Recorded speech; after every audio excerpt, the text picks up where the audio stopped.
Hello, and welcome to another episode of the Footstep Show. Today we'll be talking about, do ministers also cry? Have you ever wondered if your minister in the church or your pastor in the church ever cried at home or during church service? We'll find out.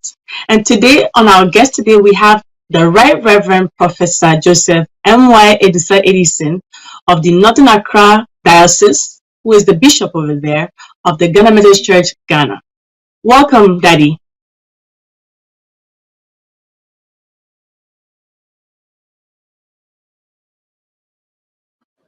Hello, can you hear me?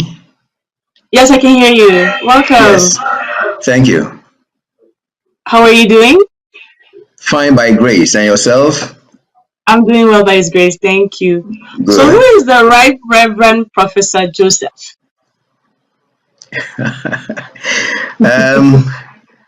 I am the third son of my parents, Dr. Ebenezer EDUSA EYISON and Mrs. Anna Josephine EDUSA EYISON, from Esikado.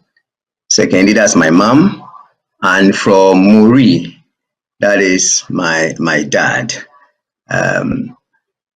I schooled in Esikado. If I'm to begin with the nursery, it was from St. Mark's Anglican Nursery through Nanankatia Memorial Primary School, and then to Accra Ringway Estates, then to Cape Coast Baketir Methodist School, and then to Ensign Secondary School, Axim, from 1974 to 1979, and then to Achim Oda Secondary School from 1979 to 81, then to the University of Ghana 81 to 85. 85 because there was a demonstration, so universities were closed for a year. Then from there, I entered Trinity Theological Seminary from 85 to 86, 1 year. And then was posted to Odobin Methodist Congregation in the Winneba district then. Taught at Winneba Secondary School for 4 years, came back to University of Ghana for my master's, and then was posted to Trinity Theological Seminary as a lecturer. This is Joseph EDUSA EYISON. Wow, great to know. Yeah. So, what motivated you to be an ordained minister of the Methodist Church, Ghana? Even before I realized that I was given a particular answer to my mother's question to all the children, what we would become in future. My mother tells me that I had always told her I will become a reverend minister. That's what she tells me. Later, I got to know that that was a very response I was giving her anytime she came up with that particular question. So I think that it is something that God wanted me to do. Because before I knew what I was saying, this was exactly what I was saying. When I entered the university, my auntie asked why I wouldn't want to do other courses than religions and all that. I told her, no, I can't. It is this I wanted to do, and I wouldn't be happy maybe reading other courses. So I think that this is how God made me, that I should become a reverend minister. But going from there, it is interesting to note that my maternal grandfather and paternal grandfather, both of them were catechists in the Methodist Church, Ghana. My name is long because I took two wholesale names, kind of. My grandfather, maternal, was called Joseph Manasseh Yakwa. He was the one I was named after, and he was a catechist. And my father's surname is EDUSA EYISON, so that was how it was bridged that way. And my father's father, that is my grandfather paternal, was also a catechist of the Methodist Church Ghana.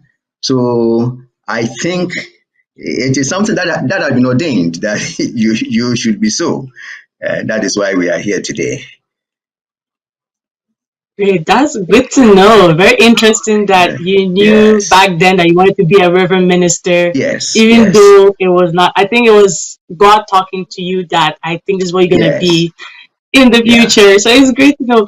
So before you enter into the ministry and the ordained ministry, were you married by then or you got married after being ordained? I got married after being ordained. I became a minister in 1986. 1986, I was 26 years. I told you I had just completed university, and that was at 25. Entered Trinity at 25. Was trained for 1 year to become a reverend minister. We had this special training, 1 year training, because at the university we had read religious studies and we had done almost all the courses that you would read at the seminary.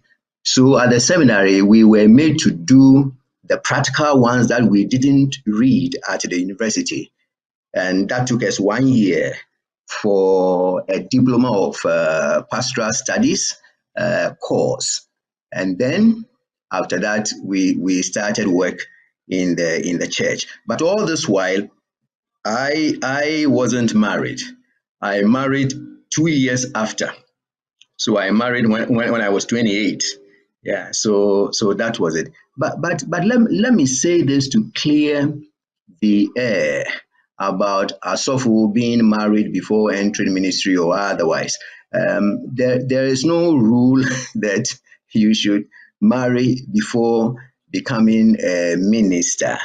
The church desires that once you enter ministry, it wouldn't take you too long to marry, so that your wife would help you, your husband will help you, will assist you in what you do. Um, Along the line, some thought that you should marry before you are ordained or married before you become a reverend minister. But when you go back to history, the issue was that the missionaries, expatriates who came to the Gold Coast to serve, um, the mortality rate was said that they would not live long. They would die as immediately that they come.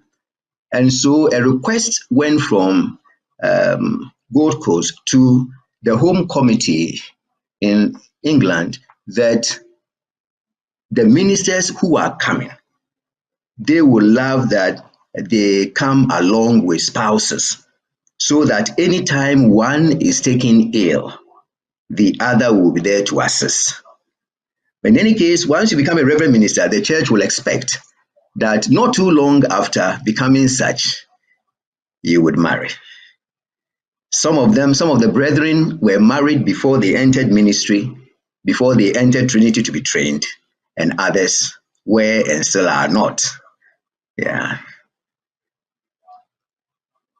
Gonna be my next question, but you answered my question about being married, like if you had to be married before being ordained or not. So Uh-huh. thank you so much for answering that question for me and for our church You're viewers welcome, as sister. well. You're welcome. So how long have you been in the ministry? I know you said since 86. So how long would that be till Yeah, now? it is 36 years. Wow. 36 from 86 to 2022. I think I'm right. 36 years. Yes, yes, you're right. Yes, Wow. 36 years. That's good. So what has been your secret in all these years of all these 36 years of being in the ministry? Yeah. One thing that you must appreciate is that this vocation is God's. It is the Lord's. It is not yours. It is not any human agencies. No, it is God's. And therefore, you play it according to the rules set by Him. So, the first and foremost secret over here is reliance on God, reliance on the Holy Spirit for direction, for strength, for protection, and for everything that there is there for you to have a successful ministry. But of course, in all these, the person himself, the reverend minister, also has a responsibility towards his own person. And that means you must also be prayerful. It means you must also be humble. It means you must also be focused, and you must rely on God for everything that there is to have. So, first and foremost, it is God. And you playing your part, you must be humble, you must be focused. In this ministry, Methodist ministry for that matter, you also need to be knowledgeable in things Methodist and things Christian. So you got to be knowledgeable.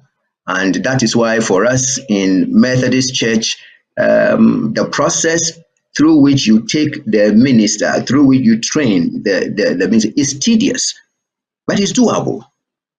And that is why we are where and who we are today. Rely on God and do your part.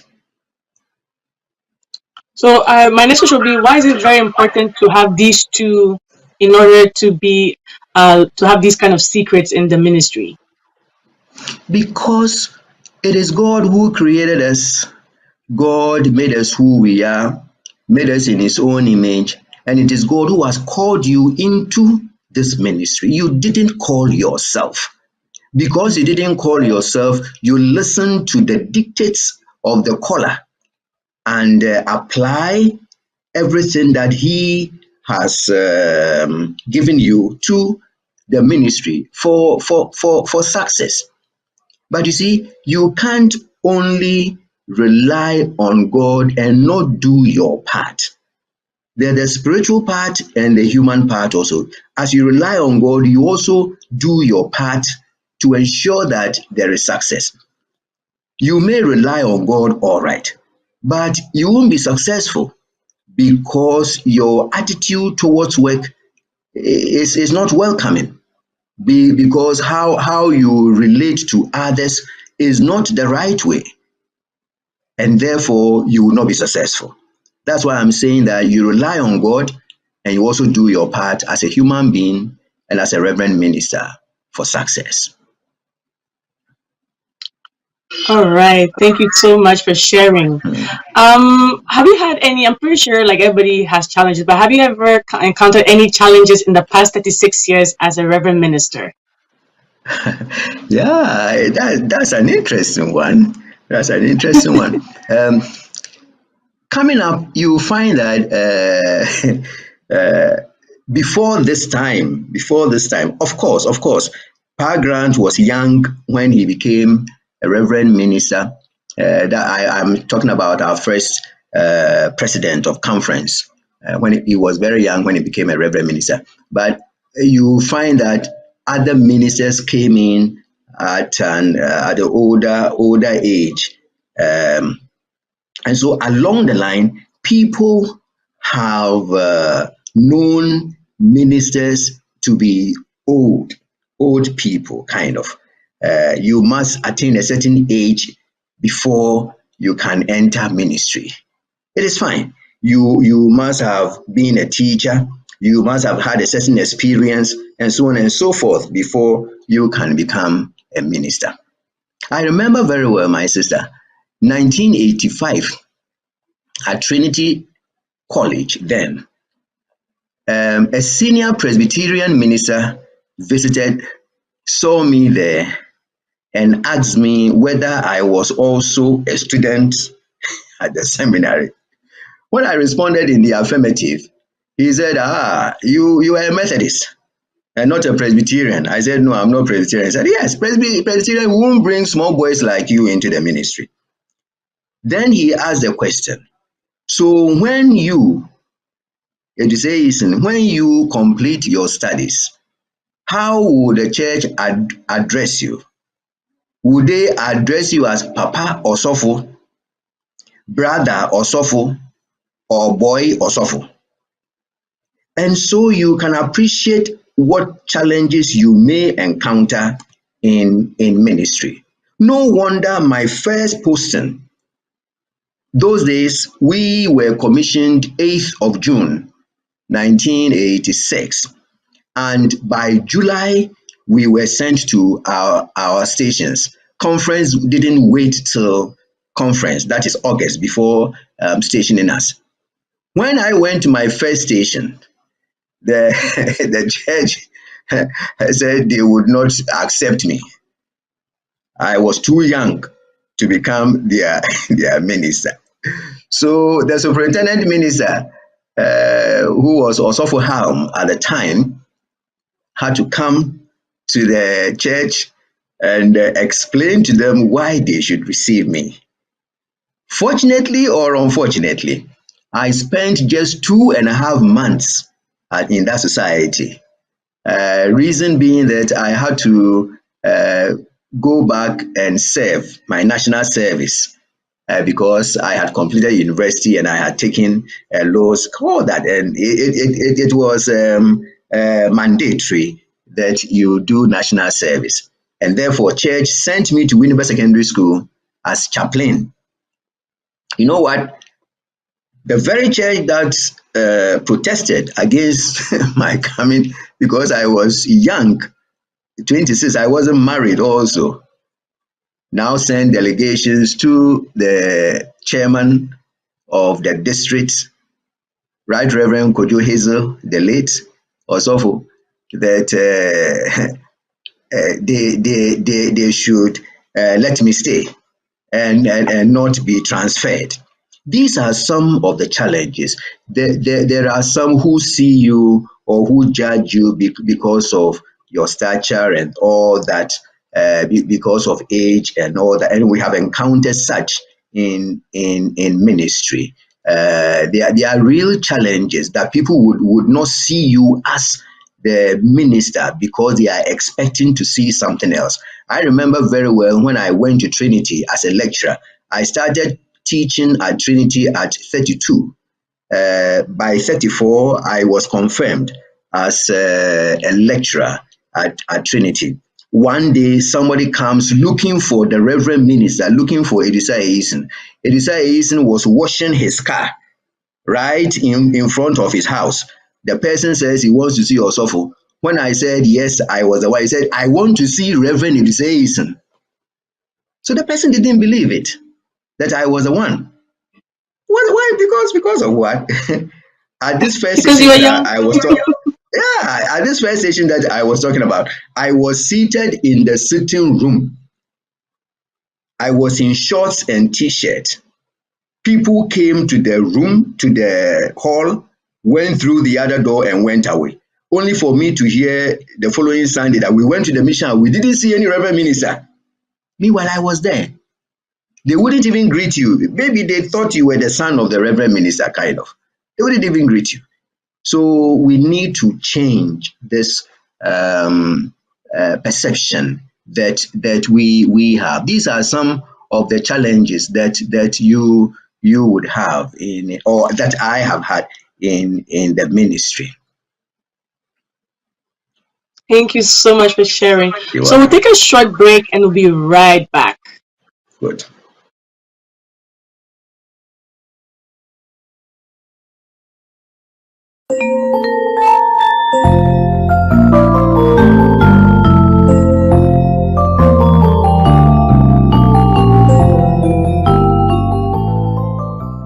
Obìnrin náà kò fi ọwọ́ nù ní ó fúlọ̀ ọmọ ẹ̀. Abok ẹ̀ ní ọ̀hún sùnmọ̀ ẹ̀ wọ abok ó fúlọ̀ ọmọ.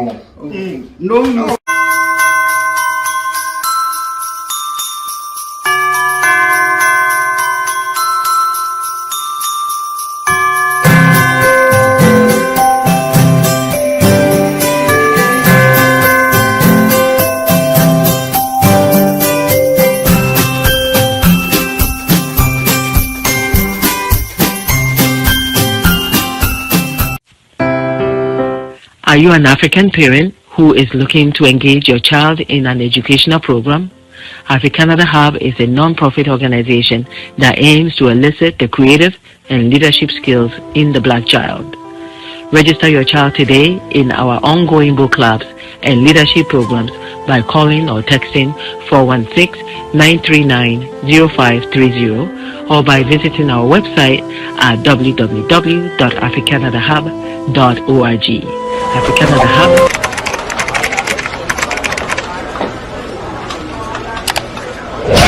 We are all capable.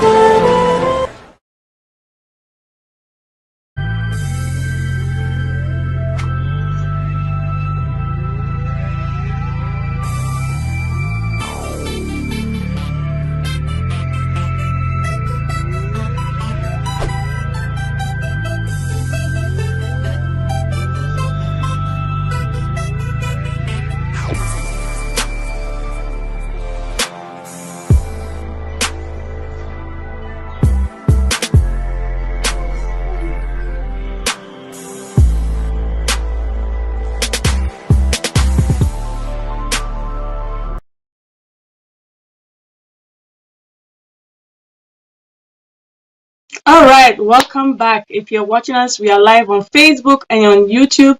And don't forget to follow us on Facebook, YouTube, Twitter, Instagram under the Footstep. My name is C, and we're talking about, do ministers also cry? Have you ever wondered if the ministers also cry after church services? We'll find out. So today we also have our daddy, Right Reverend Professor M.Y. EYISON. Welcome back, Daddy. Thank you. Thanks. So I know we're talking about challenges, but how do you challenge how do you go about your personal challenges and the challenges of the church at the same time? As a human being who lives in society and who relates with others, you relate with your own family, you relate with church, you relate to the wider society. Certainly, there are challenges. Certainly, there are problems, and you find that there are times that these will even happen at the same time. But as the minister, you must be composed in order to handle these. You must ensure that family issues are not carried over to the church, so that if there are relational issues or challenges in the home, you don't carry it over to the church. You must be such a person as to be able to bring all these together. Of course, at the seminary, all reverend ministers are taught counseling and how to handle such matters. So this is what you do. First and foremost, as a reverend minister, you know that you are not fighting against flesh and blood, but against principalities and powers. You must appreciate, therefore, that anything that comes your way must be put before the Lord in prayer. So you must be very prayerful to be able to solve some of these problems.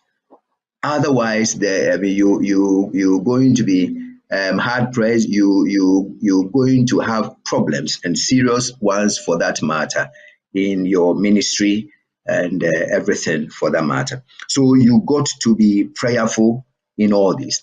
But you see, you are also a reverend minister, a man of God, who must practice what the scripture says.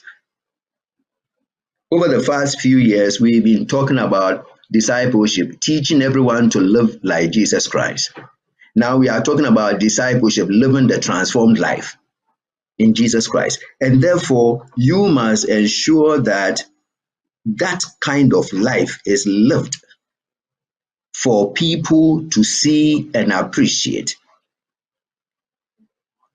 You talk about your problems, but you try to find ways to overcome them peacefully, in love, and in sincerity. Therefore, if there are family issues, talk about them. If it is with spouse, with children, with siblings, talk about them. If you are at fault, plead with them. Accept your fault, and then let the relationship move on. If it is to church, there are times we also as reverend ministers need to do an introspection where we go into ourselves to understand what we are also doing, the challenges that we are dealing with. What was my contribution to them? So that as a reverend minister, I would also know that, oh, I did this, did that, and I was wrong. Therefore, I need to change my ways. I need to change the way I think, the way I assess things. And when you are also at fault, ask for pardon, ask for forgiveness, because that's what we always ask from God. So we need also to do same. If the church is at fault or your family is at fault, as a reverend minister, you would point it out, yes, but you also need to forgive. It was St. Augustine who once said that we must forgive and forget, so that you forgive and forget, you remember them no more, so you can move on with life, both for congregation, for home, and with yourself, so that you will be at peace within yourself to serve this God who has called you to serve him, leading his people. So this is how you are able to solve the problems that come your way. Know what part you have played in this and how you can overcome them. There are times you, the Osofo, must also condescend, come down to the lower levels and understand what they are saying. You must be empathic, where you put your feet in the shoes of the others and understand them. What are they saying? And how do I assess it? How do I understand it? Were I in their position, how would I react? So you appreciate all these. It's a holistic kind of thing. And as a reverend minister at the Osofo, you must ensure that you treat these things and then treat them very, very well. So that's how I think we go about them. Based on your past experience as Reverend Minister and now, have you seen that other ministers have been struggling in dealing their challenges at home and at church too? Yes, we do. I mean, it's a human institution. So you see all these things come to play and they come to the fore. You see, because we are human beings, we must appreciate that the reverend minister is not an angel. Also, he's a human being. He has his own challenges. She has her own challenges, and people brood over this. I mean, people have them, and there are times that they don't know even how to do that, how to solve them. That is why in ministry, we encourage that you have mentors, and we encourage the senior ones also to have mentees, so that you can mentor someone. Of course, it's even reciprocal. I mean, as a senior minister mentors somebody, that younger person also mentors him. So we can have chats, we can talk and help people out of the situations. People weep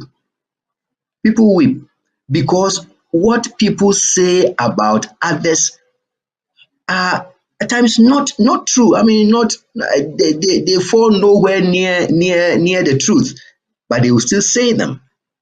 But as a reverend minister, you take all these things, you point it out that this is not the right thing, without insulting anybody, but saying your mind and telling them the truth, and then moving on with life, where the people will appreciate and take and accept that they are wrong, fine. If they don't, what do? It's not Jesus Christ who told the story, said that if a friend sins against you, what do? You tell him that you did A, B, C, and I'm not happy about it. If he listens and agrees, fine, you have warned him. He says, if he does not listen, tell a friend, so that you have a witness, a third party. The third party comes in, talk about it. If the person doesn't hear, if he hears, fine. But if he doesn't hear, what do? Jesus says, tell the church.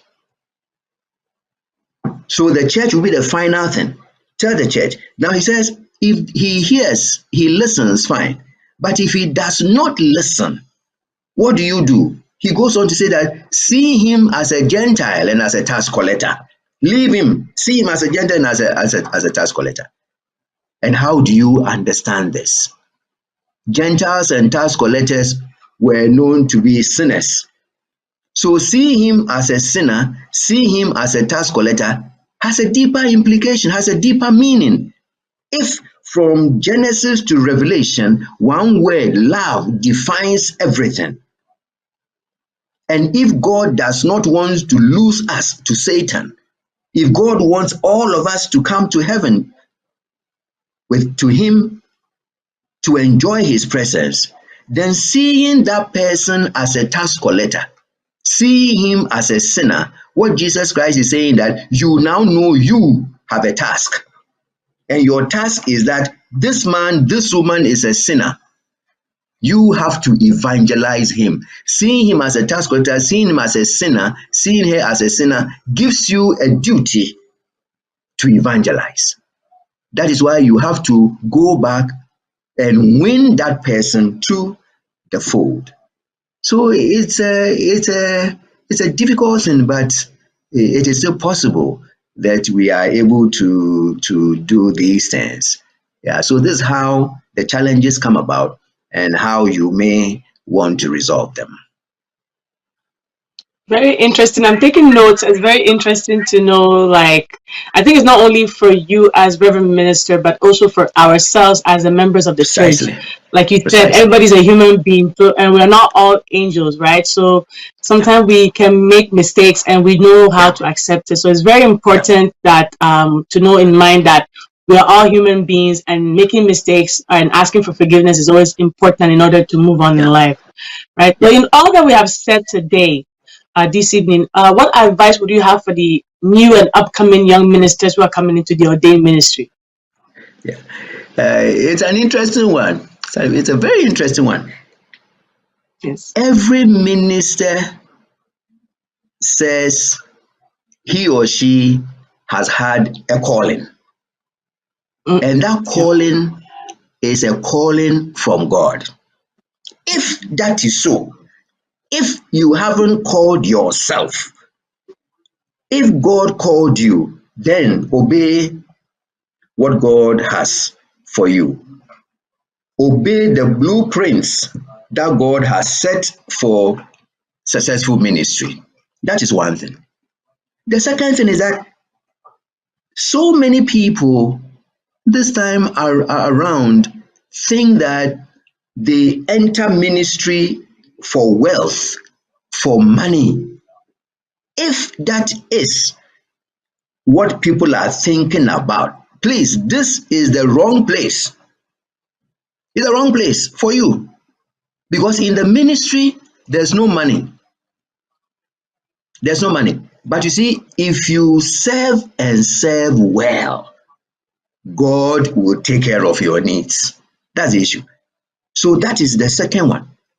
The third one is that as a minister, remember it is just by grace that you are who you are.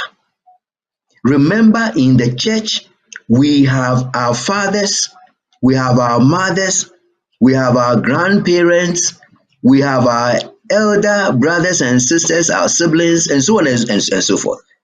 That is why your position as a minister reminds you of a key word, service.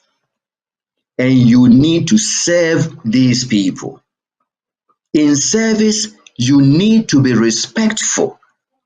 You need to respect them and appreciate that had it not been for grace, some of these people would have become ministers and they would have been better than you are. So you serve in humility. You serve in humility. As a young man coming, as a young woman coming, remember that humility is the mother of all virtues. And Jesus Christ emphasizes that. Look at him himself. He left everything in heaven and came and lived with us. He humbled himself even to going on the cross. So humility is key in all these things. In ministry, let the young ones who are coming also understand that others came before them. There are seniors, others came before them, and they should accord them the respect. They should accord them all the needed love and whatever there is to be accorded a senior. This is what makes the ministry welcoming. This is what makes the ministry nice.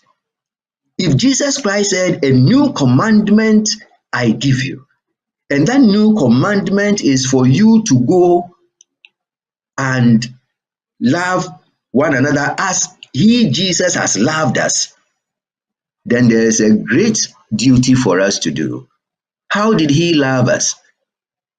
Romans 5 and verse 8 says, "It was whilst we were still sinners that Jesus came to die for us." That's the kind of love he had for us. The ministers coming on board must appreciate that there's a new commandment, and the commandment is love one another as I, Jesus, has loved you. So sacrifice, so serve, so give your all to the Lord and the ministry. Be focused on Jesus and on him alone. Remember that he has all the power. Power is not gotten from anywhere, but from Jesus alone. So rely on him 100%, 24/7. No other means. There's no other name that you must bow to but him. And when you do all these, God will be with you and you will serve him. He will be happy with you, and you will also be happy with the ministry to which he has called you. Thank you.